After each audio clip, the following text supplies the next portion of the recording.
नमस्कार। आज हम इतिहास के कुछ पन्ने पलट रहे हैं और ख़ास तौर पर भारत में जो क्रांतिकारी गतिविधियां थीं, उनका जो पहला दौर था, मतलब 1907 से 1917 के बीच का समय, उसको थोड़ा खंगाल रहे हैं। हमारे सामने इतिहास की किताबों के कुछ हिस्से हैं। ये बताते हैं कि भाई उस दौर में क्या हुआ, लोग क्या सोच रहे थे और ये सब क्यों शुरू हुआ। जी, कोशिश ये है कि इन स्रोतों से खास बातें निकालें, समझें कि ये क्रांतिकारी गतिविधियां अचानक तेज क्यों हुईं, उनका तरीका क्या था और असर क्या रहा। तो चलिए देखते हैं इन पन्नों में क्या है। बिल्कुल। ये बहुत ही अहम दौर था जब ब्रिटिश राज के खिलाफ जो गुस्सा था वो एक नए, ज्यादा तीखे रूप में सामने आ रहा था। और जैसा कि ये स्रोत इशारा करते हैं ना, ये सिर्फ मतलब जज्बाती गुस्सा नहीं था, इसके पीछे ठोस वजह थी। और हाँ, एक सोच भी थी, भले ही वो सोच बाद में और साफ हुई हो। तो सबसे पहला सवाल तो यही उठता है कि आखिर ये गतिविधियां इतनी बढ़ी क्यों? वजह क्या थी?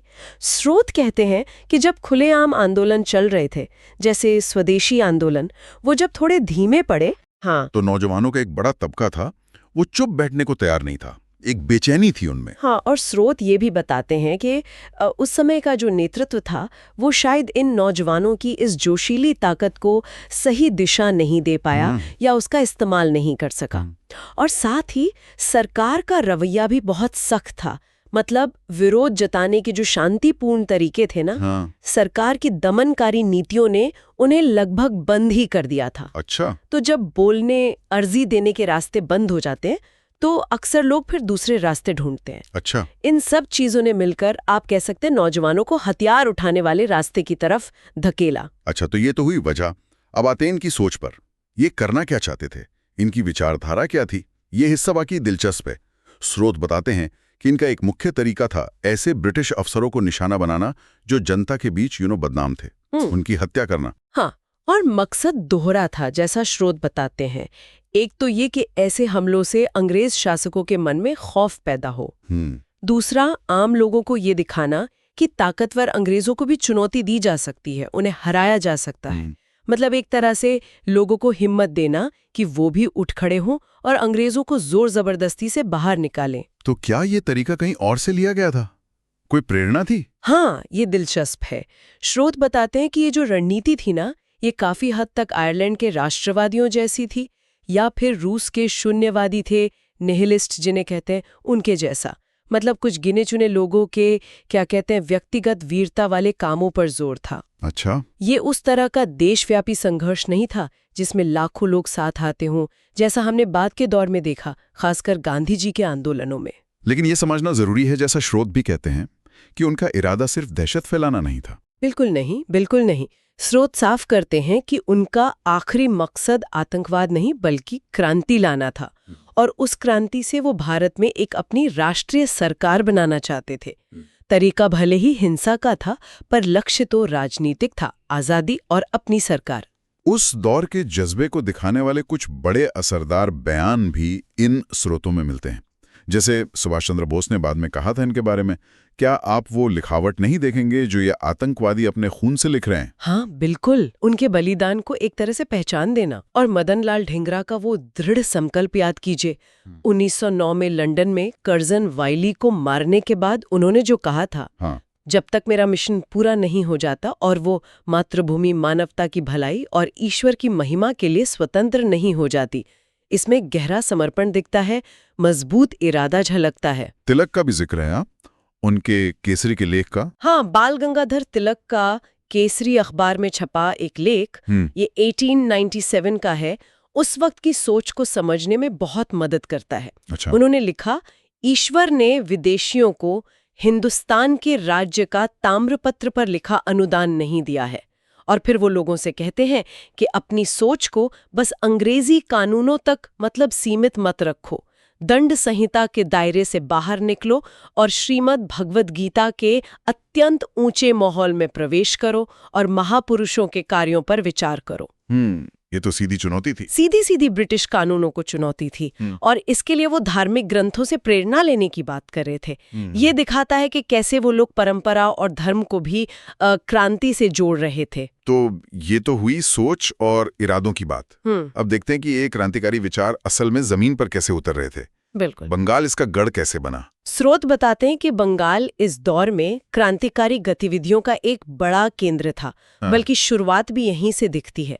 1902 में ही मिदनापुर और कलकत्ता में पहले क्रांतिकारी समूह बन गए थे। क्रांतिकारी साप्ताहिक अखबार भी शुरू हुआ। ये विचार फैलाने और लोगों को जोड़ने का एक अहम जरिया बना।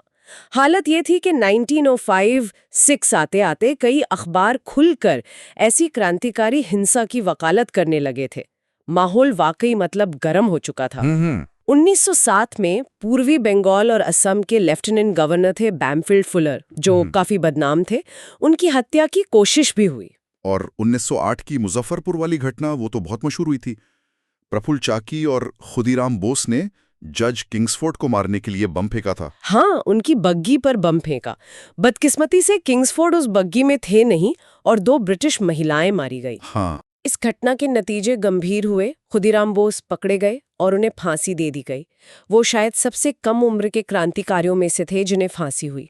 प्रफुल्ल चाकी ने पकड़े जाने से पहले खुद को गोली मार ली। और इसी घटना के तार फिर जुड़े अलीपुर षड्यंत्र केस से, जिसमें अरबिंदो घोष, उनके भाई बारिंद्र कुमार घोष और कई दूसरे क्रांतिकारियों पर बम बनाने और सरकार के खिलाफ साजिश रचने का मुकदमा चला। ये केस भी काफी चला था। हाँ, बहुत सुर्खियों में रहा। क्या पैसे जुटाने के लिए भी कुछ कार्रवाइयां हुई, जैसे डकैती वगैरह? हाँ, स्रोत बताते हैं कि ढाका की जो अनुशीलन समिति थी, उन्होंने 1908 में बर्रा नाम की जगह पर एक राजनीतिक डकैती डाली थी। मकसद वही था, हथियार खरीदने और दूसरी क्रांतिकारी गतिविधियों के लिए पैसा इकट्ठा करना। और फिर 1912 में दिल्ली में वाइसराय लॉर्ड हार्डिंग पर बम फेंकने की एक और बड़ी घटना हुई। वो दिल्ली में जब राजधानी बदली जा रही थी, हाँ, उस मौके पर एक शाही जुलूस में हाथी पर सवार थे। हाँ, ये भी एक बहुत, आप कह सकते हैं, दिलेर हमला था। स्रोत बताते हैं कि इसके पीछे रासबिहारी बोस और सचिन सान्याल जैसे क्रांतिकारियों का हाथ था। हार्डिंग बच गए, लेकिन घायल हुए थे। और इस पूरे समय में, जैसा हमने कहा, संध्या और युगांतर जैसे अखबार लगातार, क्या कहते हैं, आग भड़काने का काम कर रहे थे। नौजवानों को क्रांति के लिए उकसा रहे थे। पहले विश्व युद्ध के दौरान भी कुछ हुआ था, आपने जिक्र किया था। हाँ, एक बहुत महत्वाकांक्षी योजना बनी थी, जिसे जर्मन प्लॉट या जिमरमैन प्लान का हिस्सा भी माना जाता है। बंगाल के युगांतर समूह के बड़े नेता थे जतिन मुखर्जी, बाघा जतिन। हाँ, जिन्हें बाघा जतिन के नाम से जाना जाता था। उन्होंने जर्मनी से हथियार मंगाकर अंग्रेजों के खिलाफ एक बड़ा सशस्त्र विद्रोह करने की योजना बनाई थी। लेकिन ये योजना भी कामयाब नहीं हो पाई और बाघा जतिन 1915 में बालासोर में पुलिस के साथ मुठभेड़ में मारे गए। तो बंगाल तो वाकई गतिविधियों का केंद्र था, लेकिन क्या महाराष्ट्र में भी कुछ चल रहा था? महाराष्ट्र की कहानी कहाँ से शुरू होती है? महाराष्ट्र की कहानी थोड़ी पहले शुरू होती है। जैसा स्रोत बताते हैं, 1879 में ही वासुदेव बलवंत फड़के ने रामोसी कृषक दल नाम का एक समूह बनाया था। अच्छा। ये किसानों का एक हथियारबंद दस्ता था, जिसने अंग्रेजी राज के खिलाफ विद्रोह किया था। इसे अक्सर भारत में क्रांतिकारी राष्ट्रवाद की शुरुआती घटनाओं में गिना जाता है। और तिलक की भूमिका तो थी ही वहां, जैसा हमने पहले बात की। बिल्कुल। 1890 के दशक में लोकमान्य तिलक ने शिवाजी उत्सव और गणपति उत्सव जैसे सार्वजनिक कार्यक्रमों का इस्तेमाल किया।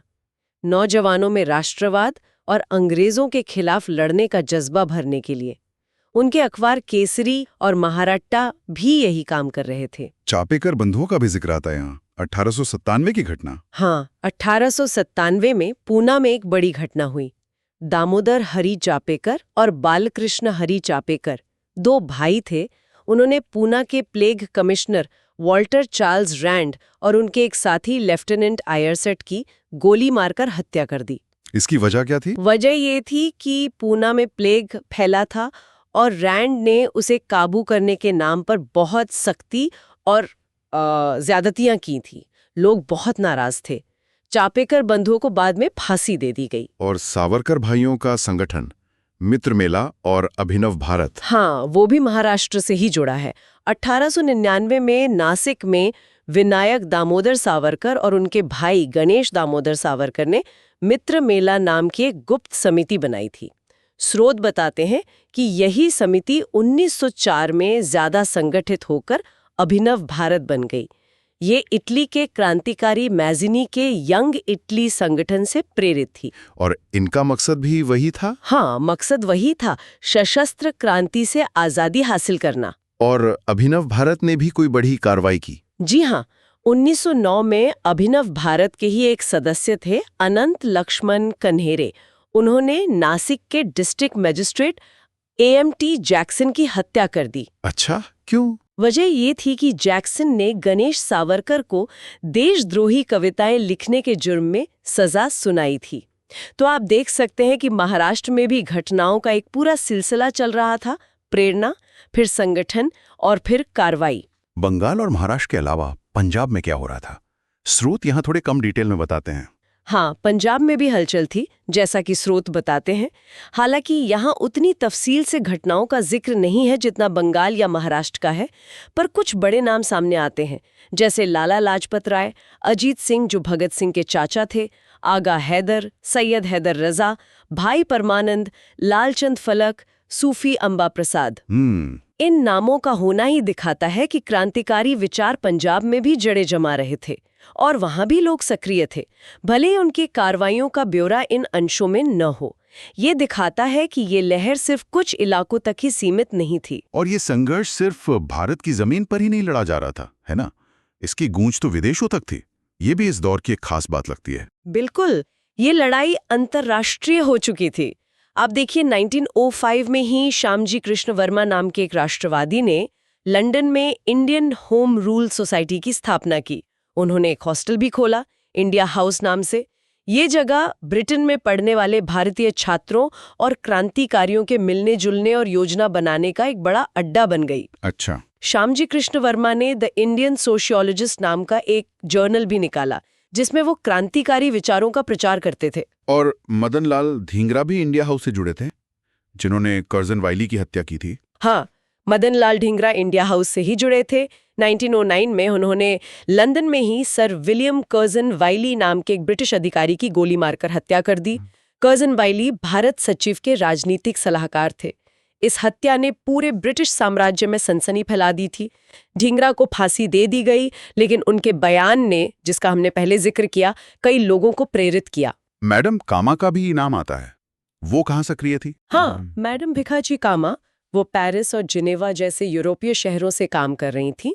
वो 1907 में जर्मनी के स्टुटगार्ट शहर में हुई अंतर्राष्ट्रीय सोशलिस्ट कांग्रेस में भारत का झंडा फहराने के लिए बहुत मशहूर है। वो झंडा आज के झंडे से अलग था, पर वो एक बड़ा सांकेतिक कदम था। हाँ। उन्होंने वंदे मातरम नाम का एक जर्नल भी निकाला। अजीत सिंह भी, जिनका जिक्र हमने पंजाब के संदर्भ में किया था, बाद में विदेश चले गए थे और वहां से क्रांतिकारी गतिविधियों में सक्रिय रहे। और यूरोप में जर्मनी से भी कुछ मदद की कोशिश हुई थी, जैसे आपने बागा जतिन के संदर्भ में बताया। बर्लिन कमेटी का जिक्र है। हाँ, खासकर पहले विश्व युद्ध के दौरान बर्लिन में वीरेंद्रनाथ चट्टोपाध्याय, जो सरोजनी नायडू के भाई थे, और भूपेंद्रनाथ दत्त, स्वामी विवेकानंद के भाई जैसे लोगों ने मिलकर भारतीय स्वतंत्रता के लिए बर्लिन समिति बनाई। इनका मकसद था जर्मनी और तुर्की जैसे ब्रिटेन के दुश्मन देशों की मदद से भारत में क्रांति लाना। स्रोत बताते हैं कि इन्होंने बगदाद, फारस यानी ईरान, तुर्की और काबुल, अफगानिस्तान में अपने मिशन भी भेजे थे। किस लिए? ताकि वहां से मदद जुटाई जा सके और अंग्रेजों पर दबाव बनाया जा सके। हाँ। राजा महेंद्र प्रताप ने तो काबुल में भारत की एक अस्थायी सरकार बनाने की घोषणा भी कर दी थी। और अमेरिका में तो पूरा एक आंदोलन ही खड़ा हो गया था, गदर पार्टी। ये तो बहुत बड़ा नाम है। बिल्कुल। गदर आंदोलन इस दौर की शायद सबसे संगठित और व्यापक अंतर्राष्ट्रीय क्रांतिकारी कोशिश थी। इसकी नींव उत्तरी अमेरिका, खासकर अमेरिका और कनाडा के पश्चिमी तट पर पड़ी, जहां बहुत से पंजाबी अप्रवासी बसे हुए थे। इसके मुख्य नेता थे लाला हरदयाल, रामचंद्र, भवान सिंह, करतार सिंह सराभा, बरकतुल्ला, भाई परमानंद। इनका केंद्र सैन फ्रांसिस्को में था। हाँ, गदर अखबार भी निकालते थे वो लोग। हाँ, वहीं से वो गदर नाम का अखबार निकालते थे। ये अखबार गुरुमुखी, उर्दू, हिंदी और दूसरी भाषाओं में छपता था और दुनिया भर में बसे भारतीयों तक पहुंचाया जाता था। गदर पार्टी का मकसद क्या था? उनका कार्यक्रम क्या था? जैसा कि स्रोत बताते हैं, क्या प्लान था उनका? उनका कार्यक्रम बहुत साफ और सीधा था। स्रोत बताते हैं कि वो चाहते थे 1. ब्रिटिश अधिकारियों की हत्या करना, 2. क्रांतिकारी विचारों वाला साहित्य छापना और बांटना, 3. विदेशों में खासकर ब्रिटिश सेना में काम कर रहे भारतीय सैनिकों के बीच काम करना और उन्हें बगावत के लिए तैयार करना, चार हथियार और पैसा इकट्ठा करना और आखिरकार ब्रिटेन के सभी उपनिवेशों में एक साथ विद्रोह शुरू करना। ये एक बहुत बड़ी और महत्वाकांक्षी योजना थी। और उन्होंने कोशिश भी की विश्व युद्ध के समय। हाँ, उन्होंने पहले विश्व युद्ध के शुरू होने को एक सुनहरा मौका माना। उन्हें लगा कि ब्रिटेन युद्ध में फंसा होगा और भारत में उसकी पकड़ कमजोर होगी। इसी बीच 1914 में कोमाघाटा मारू जहाज वाली घटना हुई। हाँ, वो क्या थी? ये एक जहाज था जिसमें ज्यादातर पंजाबी भारतीय कनाडा जा रहे थे, लेकिन उन्हें वहां उतरने नहीं दिया गया और जब वो वापस कलकत्ता लौटे तो पुलिस से झड़प हुई जिसमें कई लोग मारे गए। इस घटना से विदेशों में बसे भारतीयों, खासकर सिखों में अंग्रेज सरकार के खिलाफ गुस्सा बहुत बढ़ गया।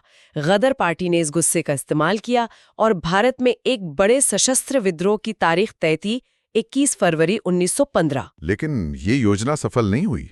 क्या हुआ? नहीं, दुर्भाग्य से ये योजना कामयाब नहीं हो सकी। स्रोत बताते हैं कि अंग्रेज सरकार को इसकी भनक लग गई, किसी ने मुखबिरी कर दी थी। सरकार ने वक्त रहते कार्रवाई की और विद्रोह शुरू होने से पहले ही पंजाब और दूसरे हिस्सों में बड़ी संख्या में गदर नेताओं और कार्यकर्ताओं को गिरफ्तार कर लिया। कई लोगों पर मुकदमे चले, जिन्हें लाहौर षड्यंत्र केस कहा जाता है। करतार सिंह सराबा समेत बहुत से क्रांतिकारियों को फांसी दे दी गई या लंबी सजाएं हुईं। तो इस गदर आंदोलन को दबाने के लिए ही वो डिफेंस ऑफ इंडिया एक्ट आया था। हाँ, गदर आंदोलन से निपटने के लिए ही अंग्रेज सरकार मुख्य रूप से 1915 में एक बहुत सख्त कानून लेकर आई, भारत रक्षा अधिनियम, डिफेंस ऑफ इंडिया एक्ट।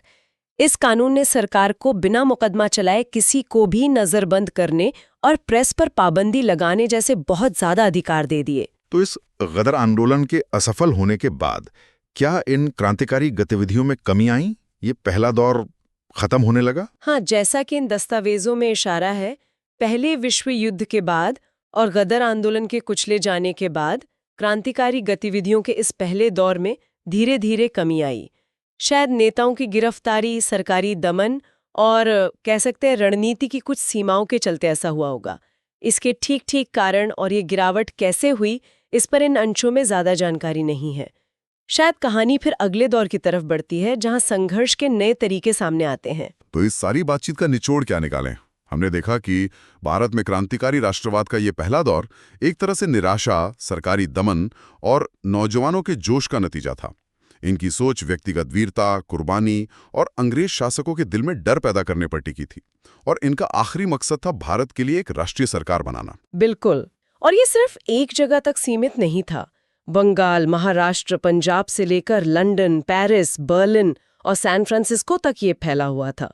हाँ, ये बात जरूर है कि काफी बिखरा हुआ था, अलग अलग गुट थे, शायद उतना तालमेल नहीं था।